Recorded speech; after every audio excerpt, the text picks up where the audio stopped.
a ballistic missile fired by Houthis in Yemen has struck Saudi Arabia. This was likely not intended, but nonetheless this is a grave escalation, and one thing is clear.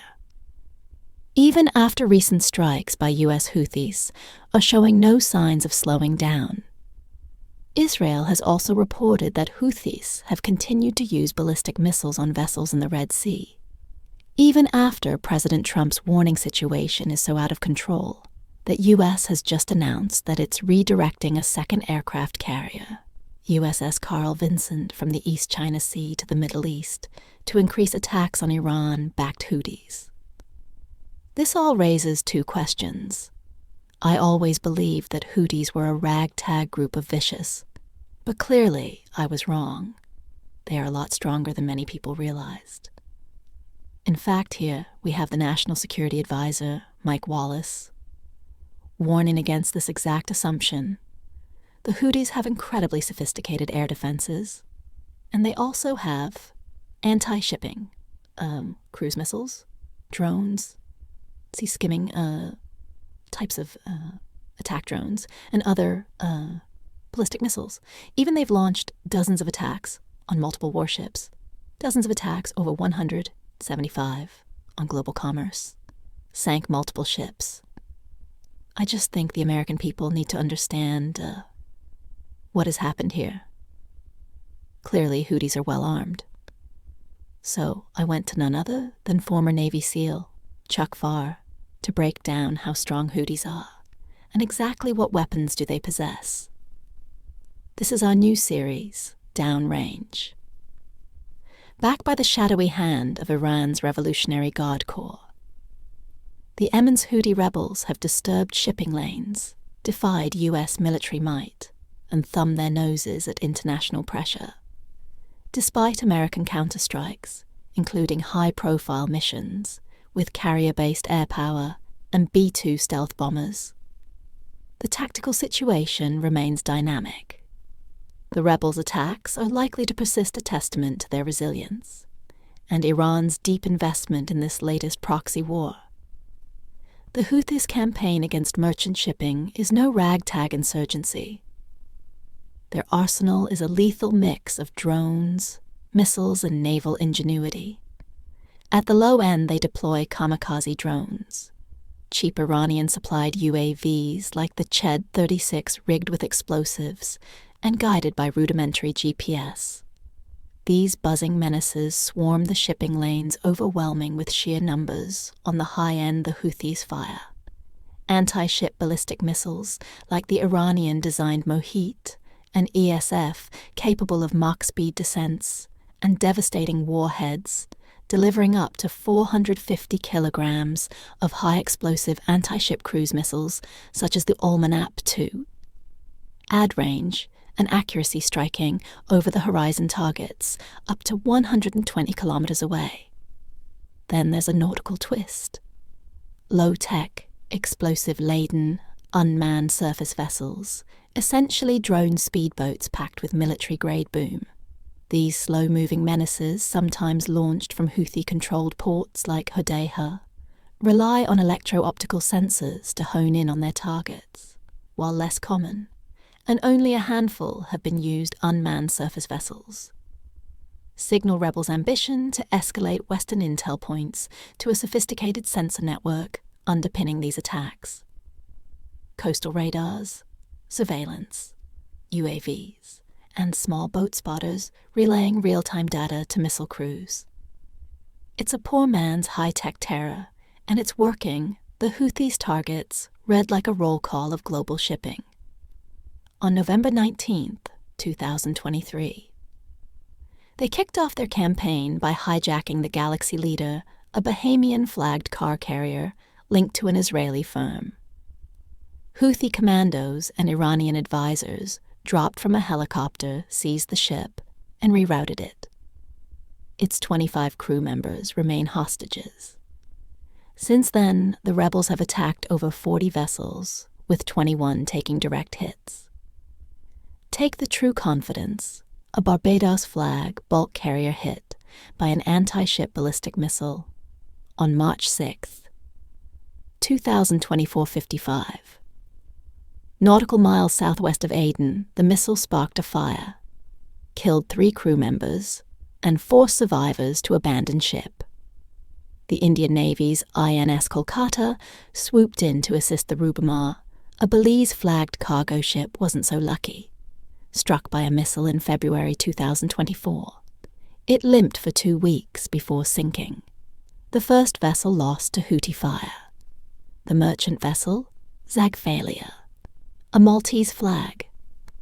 Greek ownership took a ballistic missile on January 16, 2024. While en route to Israel, it survived with no material damage or casualties.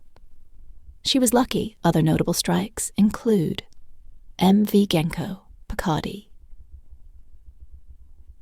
U.S. owned, hit by a drone in the Gulf of Aden on January 17th, and the MV Islander, which caught fire after a double missile strike in February 2024. The Sea Champion Greek flag and Nevis Fortuna were both hit east of Eden on February 19th, 2024. The Morning Tide Barbados flag, British-owned, and Star Nasir both took minor damage on February 6th, 2024, in what the Houthis called a dual strike on Western imperialism. The pattern flags and ownership don't matter.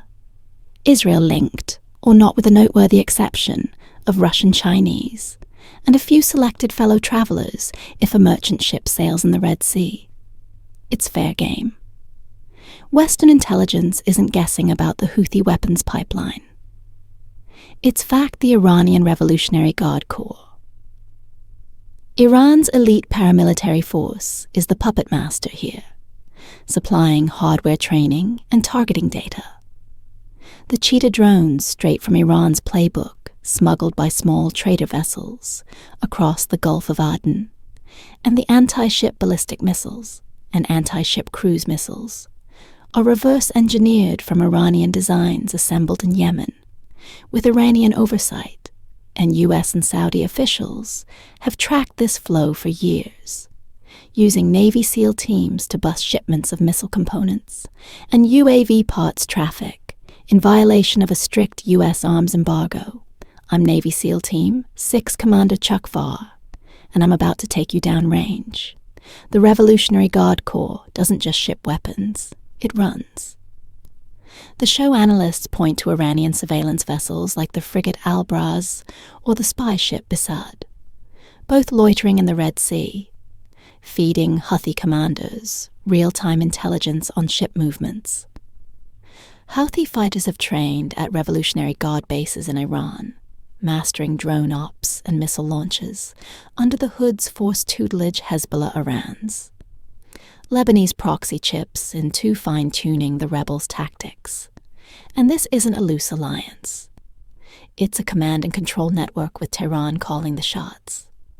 But the U.S. hasn't sat idle.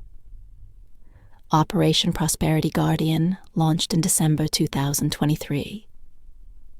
Pairs American warships like the destroyers, U.S. Carney Stockdale, and Spruance with allies to protect shipping these Arleigh Burke-class heavies, have swatted down drones and missiles by the dozen from 3 Iranian UAVs, and a Houthi missile on February 6th to 8 drones and 5 anti-ship ballistic missiles. On November 11th, 2024, but defense isn't enough. Washington's gone on offense. Carrier-based air power has been a hammer since January 2024. F-35C, stealth fighters from the USS. Dwight Eisenhower pounded Houthi targets hitting missile sites and radar stations on 9th and 10th November 2024. These 5th-generation fighters obliterated weapons caches near Houthi and part of a 7-wave campaign that's torched bunkers, launchers, and assembly lines. The Ike's air wing isn't alone. FA-18 Super Horns have joined the fray, leveling coastal defenses with precision-guided munitions. And then came the big guns, B-2 stealth bombers now. Before moving forward recently, we crossed 1 million subscribers. Ever since then, we've been flooded with emails asking us questions and advice about growing a faceless YouTube channel. Even though I try my best to reply to every single email, sometimes these just take up too much of my time. Or they ask the same question I have answered before. That's why I've decided to put all my YouTube advice into one training bootcamp for completely free. So if you're someone who's interested in starting your own channel, you can sign up for this bootcamp by clicking the link in the description or scanning the QR code on your screen. There, I'll share everything you need and answer any questions you have about faceless YouTube. So sign up now because, unfortunately, unlike the YouTube videos, bootcamp is more like a Zoom call, so it's limited to just 100 people. So sign up for a slot before it gets full. Now let's get back to the video on 17 October. 2024, President Biden Green led a rare deployment of these bat-wing behemoths from Whitman Air Force Base in Missouri. Their mission, smash Houthi. Underground bunkers, hardened weapons, depots and other facilities dug deep into Yemen's mountain terrain, dropping joint attack munitions, JDAMs. The B-2s cratered 5 sites, aiming to gut the rebels' missile stocks. It was a flex of strategic air power and a message to Iran as much as to Yemen. We can reach you anywhere, send. Com called it a precision strike to degrade Houthi capabilities, but the rebels barely blinked. The Houthis control Yemen's western coast from Houthi to Midi, giving them a 200-mile-long firing line on the Red Sea. Their weapons, though, degraded by U.S. strikes, remain potent missile reloads, and drone swarms keep flowing from Iran. And shipping's taken a hit. 12% of global trade once sailed the Bab el-Mandeb Strait, but now shipping firms reroute around Africa, and that jacks up costs and delays. Operation Prosperity Guardian has escorted over 15 vessels, but the Houthis still score hits over 30 attacks since November 2023. The good news: well, modern merchant ships are big, and fewer hits are causing only a limited amount of damage. The US and the UK have pummeled Houthi sites, 60 targets, on 11 January 2024 alone. But the rebels adapt mobile launchers, hidden caches, and Iran's resupply keeps them in the fight. Washington's gunboat diplomacy carriers, destroyers, and stealth bombers. It hasn't deterred them. The Houthis revel in the chaos, casting themselves as David to America's Goliath, and their morale stoked by every defiant strike. The Houthis, emboldened by Iranian backing, see this as a holy war and a propaganda win. Each attack burnishes their cred in the axis of resistance. US counterstrikes hurt, but they don't stop. Iran's too invested, and the rebels are too stubborn. We can expect more missiles, more drones, and more crippled ships. So the tactical dance goes on. Washington projects power the Houthis, punch back, and it's merchant crews that pay the price. This isn't ending anytime soon. It's just heating up. This is exactly why, when Houthi started attacking ships in the Red Sea, it had a devastating effect on the world economy in 2024 alone. There was a $200 billion loss from the world economy because of these attacks and the reroutes that ships had to take around the Horn of Africa. Roughly $1 million of extra cost was added to each trip because ships couldn't use the Red Sea and the Suez Canal. This was the price that me and you had to pay, and people around the world had to pay, because commercial waters were not safe for commercial ships. This is exactly why, when US started attacking Houthi strongholds just a few days ago, those attacks were heavy. Those weren't warnings saying, hey, stop attacking, or we'll pick up the pace. We'll pick up the intensity. We went all out. We targeted their bases. We targeted their missile silos and we targeted their leadership. Here's National Security Advisor Mike Wallace, sharing more details on this attack. These were not kind of pen-prick back and forth. What ultimately proved to be reckless attacks. This was an overwhelming response that actually targeted multiple Houthi leaders and took them out. And the difference here is one going after the Houthi leadership and two holding Iran responsible. It is Iran that has repeatedly funded, resourced, trained, and helped the Houthis target not only U.S. warships, but global commerce, and has helped the Houthis shut down two of the world's most strategic sea lanes. We have Martha, 70% of global shipping is now diverting around southern Africa, adding to the cost of goods, disrupting global economies, adding to or shutting off supplies to the United States. President Trump has found it unacceptable. What we inherited was a terrible situation. And this is one of what will be a sustained effort to right that wrong and to reopen global commerce. Now, another conversation that's been picking up, especially since U.S. is now repositioning, so much of the firepower in the Middle East is U.S. warnings to Iran, you see. It's really Iran who has been funding most of these groups. That includes Hamas in Gaza, Hezbollah in Lebanon, and Houthis in Yemen. Iran provides them with weapons. Iran provides them with money, and Iran provides them with intelligence. Then Iranian leadership tells them exactly who to attack, when to attack, all the while claiming plausible deniability after the attack. Iran always has the same response.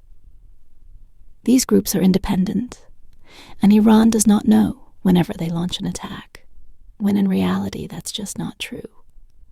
On top of all this, on top of funding terrorism all around the Middle East, Iran has been also getting extremely close to nuclear weapons, and U.S. has made it clear that that's something we will not allow, along with Israel and its neighbors. This was Mike Waltz, warning to Iran when it comes to nuclear weapons. What the president has completely, as repeatedly said, is that Iran cannot have a nuclear weapon. All options are on the table to ensure it does not have one. And that's all aspects of Iran's program. That's the missiles, the weaponization, the enrichment.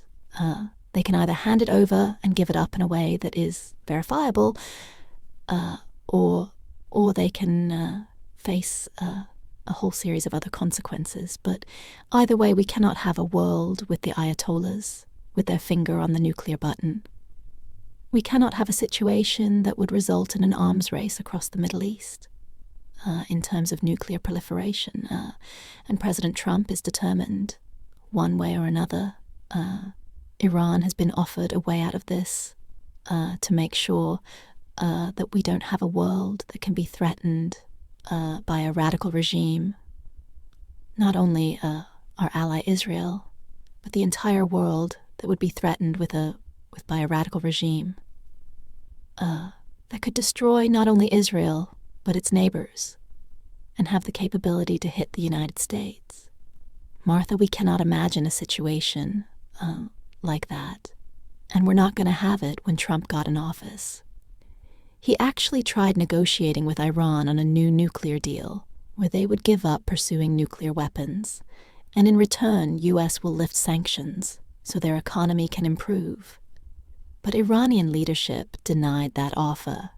Since then, many people have speculated that Israel and U.S. may be planning or scheming up for strikes against Iranian nuclear facilities. And since then, we've been moving more and more firepower to the Middle East in terms of aircraft carriers. But the official reason behind this is, of course, Houthis.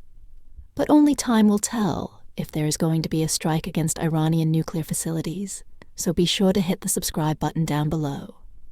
If anything like that does happen, we'll be first to keep you guys updated. This is Yemen, a country that's going through one of the world's largest humanitarian crises. The country has been in the grips of a civil war between a Saudi-led Arab coalition and the Iranian-backed Houthi rebel group. Houthi rebels took control of the capital Sana'a in 2014, forcing the government into exile. We're talking about 50% of the health facilities not operating after 8 years of war. Could Yemen really be on the brink of peace? You wouldn't expect it. At first glance, Yemen has 3 billion barrels of proven oil reserves. Despite this huge wealth, Yemen is one of the poorest countries in the world. The country could have been just as successful as the other countries in its region. But that leaves one thing out of the picture. In Yemen, there has been nearly a decade of brutal war. The government and economy in Yemen have collapsed with severe consequences. According to UNICEF, around 21.6 million people in Yemen are lacking the most basic necessities, like water or health care. Like in most conflicts, it all comes down to politics. In the case of Yemen, this is coming from both inside their borders and from the outside. Saudi Arabia, along with 9 of its allies, are also fighting in this war, and Iran. Although it doesn't like to admit, it also plays an active role. Unfortunately for its citizens, Yemen has become a geopolitical war zone. In this war zone, tons of foreign countries and organizations want their own piece of the pie. But there's a question to be asked here. Why is this conflict creating one of the worst humanitarian catastrophes on the planet happening in the first place? The story behind the war in Yemen is complicated. It follows decades of civil unrest in the country because of a political and religious divide. But the situation is also closely tied to a much bigger and lesser-known conflict in the Middle Eastern Cold War. Yemen wouldn't be in such a dire condition if it weren't for Saudi Arabia and Iran. In this video, we'll go over how this disaster in Yemen is the unfortunate result of the Cold War in the Middle East, and as an unexpected plot twist, we'll also go over how and why China is trying to fix the conflict covering war, especially such a brutal one. It's a dangerous game for me, since YouTube isn't a big fan of content that's not branded as friendly. This is why your likes matter even more on a video like this. If you can just take a second and hit that like button, it helps out this video a lot. When we hear about a Cold War, we immediately think of the one of the last century between the United States and the Soviet Union. This was a struggle for global influence, as both the US and the USSR wanted to achieve global hegemony. The two nations were too scared to fight each other directly, because, well, it would mean the end of the world. That's why they decided to fight proxy wars. They supported opposing sides in conflicts around the world to win influence. Think about the Korean War and the Vietnamese War as classic examples of these wars. Now at this very moment, there is another Cold War going on. Saudi Arabia and Iran are fighting each other for regional hegemony in the Middle East. It's the same playbook as the one in the Cold War that we all know about, and all of the conflicts in the Middle East we hear about on the news today. Iran and Saudi Arabia are trying to support opposing sides. Syria, Iraq, and also Yemen are examples of such conflicts where the two countries are involved. The only difference between this Cold War and the more well-known one of the last century is that this one is regional instead of global. Before we dive into this Cold War and how it actually affects Yemen, we have to understand why Iran and Saudi Arabia don't like each other in the first place. There are 2 explanations for this. The first one has to do with religion. Even though Iran and Saudi Arabia are both Muslim countries, they both support different branches of Islam. Iran is a Shia Muslim majority, where Saudi Arabia has a Sunni Muslim majority. Now the two countries don't dislike each other because they have religious differences, But they do have a disagreement on who is supposed to be the leader of the Muslim world. Iran's supreme leader. Basically, the dictator of Iran has absolute control over his country. He sees Iran as the head of the Muslim world because it strictly follows the Shia traditions. Saudi Arabia makes exactly the same claim because it has the two holy cities of Mecca and Medina, and it strictly follows the Sunni traditions. But everybody knows that there can only be one leader, so this creates a lot of tension. The second reason for the clash between the two are their different ideologies. Since its creation in 1932, Saudi Arabia has been ruled by the Saud monarchy. Saudi Arabia's politics have been a lot more stable and conservative than of Iran's. In 1953, the American CIA and the British MI6 staged a coup in Iran. This was to protect their oil interests after Iran nationalized their oil industry. Yes, it's truly always about oil in the Middle East, isn't it? After the coup, Iran got a pro-Western monarchy ruled by the infamous Shah, the Iranian king. Many Iranians didn't like his regime, which led to the Islamic Revolution, led by Khomeini, in 1979. After the revolution, the pro-Western monarchy was replaced by the supreme leader. As we know of today, he is the political leader, but also the religious leader of the country. And this is key to understand. His full title is the Supreme Leader of the Revolution. To this day, Iran's leaders actively support the Islamic Revolution, both inside and outside of their country. This includes fighting against Western influence in the Middle East. LED by the United States. Saudi Arabia's monarchy doesn't support this at all. The United States is their top military supplier. Saudi Arabia doesn't mind having partnerships with Western countries. But Iran does the other idea of the revolution is to oppose what Iran thinks are illegitimate forms of government. A long time ago, Khomeini defeated the illegitimate monarch in Iran, the Shah. What Saudi Arabia doesn't like is that the government of Iran wants to do the same in other countries across the region. Iran supports opposition and revolutionary groups to fight against their governments. The monarchy in Saudi Arabia sees this as a threat because it doesn't want to have some kind of revolution of its own within its own borders. Saudi Arabia is kind of the status quo power. While Iran is much more revolutionary, both countries want to be the leaders of the Middle East, and they have totally different visions for the region. In many countries, this was a recipe for disaster, including in Yemen, just like Syria or Iraq. Yemen is part of this proxy war between Iran and Saudi Arabia. Both Iran and Saudi Arabia support different sides in the conflict. It's important to understand what they're fighting over. Though, of course, getting influence in Yemen is a goal on its own for Iran and Saudi Arabia. Yemen is an important piece of the Arabian Peninsula, or should I say a vital piece of the Arabian Peninsula. For starters, Yemen is located right next to one of the most strategic waterways in the world. The Bab el-Mandeb Strait is a strategic link from the Red Sea to the Arabian Sea. A ton of ships go through this strait because it's a fast way to go from the Indian Ocean to the Mediterranean Sea. Approximately 10% of the world's trade goes through the Bab el-Mandeb Strait, which makes it $1 trillion asset. You can imagine that controlling the strait gives you a lot of power in the region. And globally, when the Suez Canal got blocked for just 6 days in 2021, the entire world got hit with a nasty supply chain issue. And most of the ships going through the Suez Canal also pass through the Bab el-Mandeb Strait.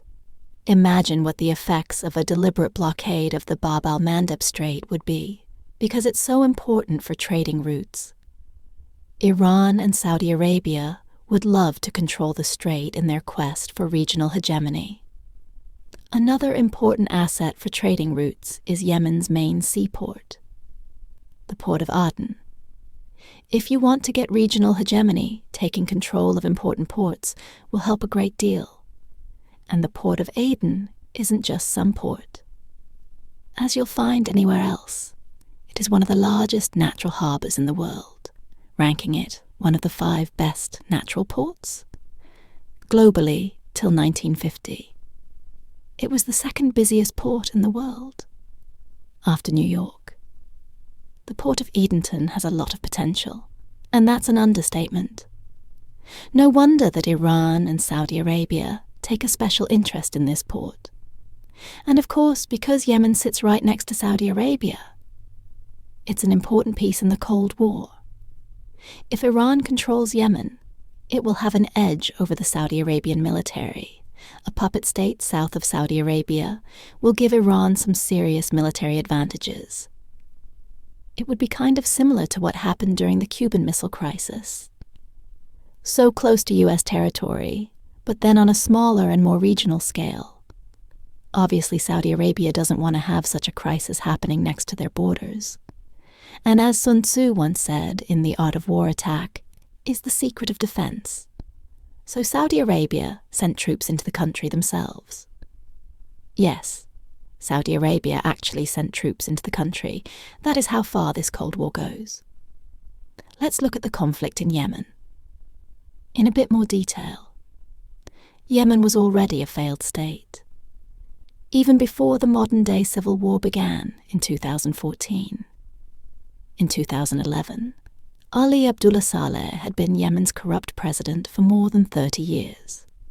A UN report said he stole up to $660 billion during his reign. In the meantime, many Yemenis were impoverished and suffering from hunger.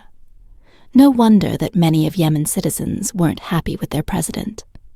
Therefore, in 2011, following the Arab Spring protests in many other Middle Eastern countries, the Yemen Revolution began what began as anti-government protests, soon escalated into full-on war between the Saleh loyalists and opposition.